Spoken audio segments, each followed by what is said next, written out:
নারায়ণগঞ্জের ২৫০০ বিএনপির উদ্যোগে সদস্য সংগ্রহ ও নবায়ন সভা অনুষ্ঠিত হয়েছে। শনিবার বিকেলে ২৫০০ সরকারি সফর আলী কলেজ মাঠে সমাবেশ অনুষ্ঠিত হয়।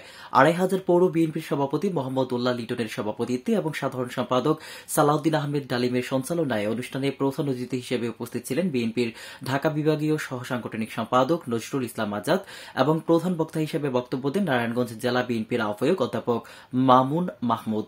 এছাড়া বিশেষ বক্তা হিসেবে নারায়ণগঞ্জ জেলা বিএনপির যুগ্ম আহ্বায়ক মাশকুল ইসলাম রাজীব উপস্থিত ছিলেন।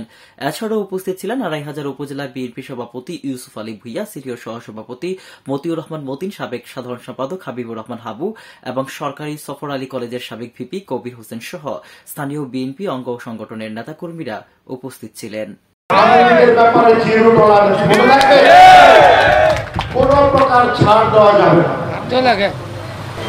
আজকে আমাদের হাবু ভাই বলেছেন যে অনেকে আওয়ামী লীগের নেতাকর্মী নিয়ে এখন পাল্লাবাড়ি করে মিছিল মিটিং করার চেষ্টা করছে।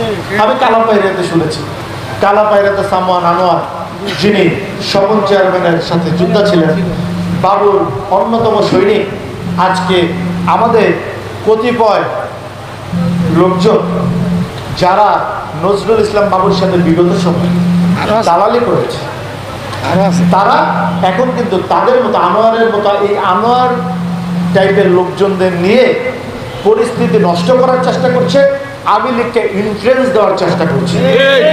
আমি আপনাদেরকে বলতে চাই, আওয়ামী লীগকে কোনো প্রকার ইনফ্লুয়েন্স দেওয়া যাবে না, জবাব দিতে হবে।